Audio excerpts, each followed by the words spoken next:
Value zone hyper mart Nandamuri Balakrishna గారిచే November 28న నాచారంలో గొప్ప ప్రారంభం. 35 రోజుల్లో 5 హత్యలు, వివిధ రాష్ట్రాల్లో 10కి పైగా కేసులు. రైల్లో ఒంటరి మహిళలే అతని టార్గెట్. అత్యాచారాలు, ఆ తర్వాత మర్డర్ చేయడం ఆ సైకో కిల్లర్ నైజం. ఎప్పటికప్పుడు ప్రదేశాలు మారుస్తూ పోలీసుల కళ్ళు గప్పి తిరుగుతున్న సీరియల్ కిల్లర్ను పోలీసులు పట్టుకున్నారు. 2000 సీసీ కెమెరాల ఫుటేజీలతో జల్లెడ పట్టి సైకో కిల్లర్ను కటకటాల్లోకి నెట్టారు. హర్యానాకు చెందిన సాహుల్ పాత నేరస్తుడు. రాజస్థాన్, హర్యానా, ఉత్తరప్రదేశ్, ఉత్తరాఖండ్లో చోరీలు, ఆయుధాల అక్రమ రవాణా తదితర కేసుల్లో జైలుకు వెళ్లి వచ్చాడు. ఈ క్రమంలోనే ఒంటరి మహిళలు, ముఖ్యంగా రైళ్లలో ప్రయాణించే వారిని లక్ష్యంగా చేసుకుని దోపిడీలు, అత్యాచారాలకు తెగపడేవాడు.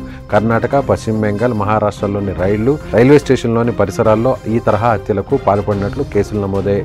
అరెస్టుకు ముందు రోజు సికింద్రాబాద్ రైల్వే స్టేషన్ సమీపంలో ఓ రైలులో మహిళను దోపిడీ చేసి హత్య చేశాడు. ఈ హత్య అతన్ని మరోసారి పోలీసులకు పట్టించింది. సాహుల్ చిన్నతనంలోనే ఎడమకాలికి పోలియో సోకింది. ఫలితంగా చిన్నతనం నుంచే ఒంటరిగా ఉంటూ విచిత్రంగా ప్రవర్తించేవాడు.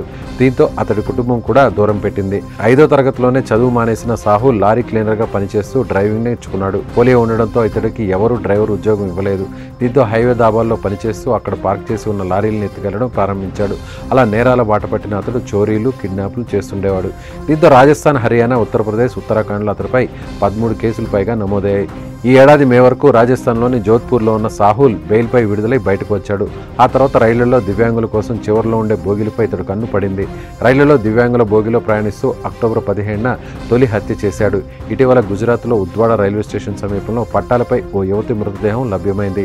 ట్యూషన్ నుంచి తిరిగి వస్తున్న ఆమె హత్యాచారానికి గురైనట్లు పోలీసులు గుర్తించారు. నిందితుడి కోసం ముమ్మరంగా గాలింపు చేపట్టారు. ఆయా రాష్ట్రాల పోలీసులను సమన్వయం చేసుకోవడంతో గుజరాత్లోని ఆయా ప్రాంతాల్లో దాదాపు 2000 సీసీ కెమెరాల ఫుటేజీలను పరిశీలించారు.